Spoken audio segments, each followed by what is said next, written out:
Do you think that morality, right and wrong, comes from something within inside yourself, like your opinion or what society says, or is it something outside of ourselves and greater than our opinions and greater than what society norms are? Me personally, I think there's something else that you have to look towards. I'm a believer in God, so I feel like that's where my beliefs and my morality comes from. That's where my truth comes from. Okay, so which God do you believe in? Jesus Christ. Right and wrong come from something outside of yourself.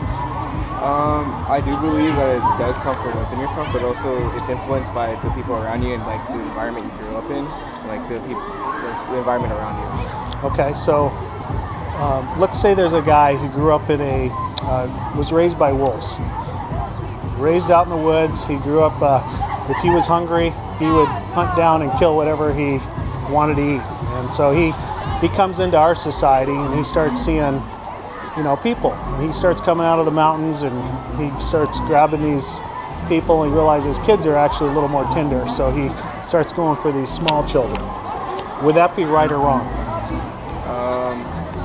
Moral standpoint, just in society, it would be wrong, but to him it wouldn't be because that's how he grew up. Like that's his morals and all that. Does right and wrong come from something inside of ourselves, like our opinions or society norms, or something outside of ourselves, bigger than ourselves? I feel like it definitely depends on the person. I feel like every single person has a different set of moral beliefs, as some could take it as religious and some could be just within themselves or how they were grown up. So. If it's not based on society, what is right and wrong based on? That is actually a very good question. Right and wrong comes from something outside of ourselves. Mm-hmm. So who does it come from? Me personally, I would say from God, but other people can think differently. And they would be wrong. Yeah. Right? Yeah. They'd be wrong. Yeah, so. Okay, and it's okay to say that. Yeah. Because other secular people would say that you're wrong for believing in God. So it's okay for you to say, no, you would be wrong, because if you leave God out of it, you are going straight to absurdity. You have no direction, exactly. You have no right or wrong. You have no truth. Yeah. I'd challenge you with this too. For you to be an atheist, you would have to have absolute knowledge of everything.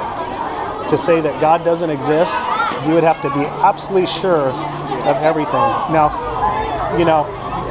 how much knowledge do you think there is in the universe and compared to how much we know? We probably know, what, 1% of all the knowledge in the world? Absolutely nothing. Yeah, so do you know what the gospel is?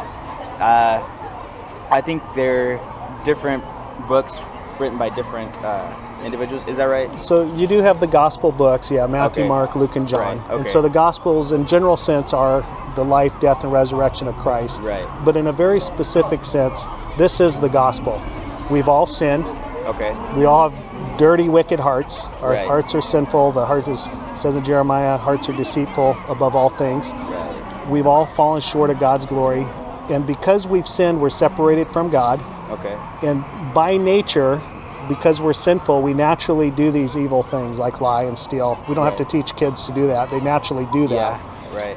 And so the gospel is the good news. And the good news, you got to know the bad news. The bad news is, we're separated from God from sin because we're sinners. We're sinful. We're wicked. Right. And because we're sinful, wicked, and separated from God by our sin, when we die, we don't actually deserve heaven. We don't actually automatically get a pass because we need a Savior. Right. And so the good news is Christ came. His name is Yeshua in the Hebrew, in the Hebrew, which means God saves. Okay. So God sent His Son in the world.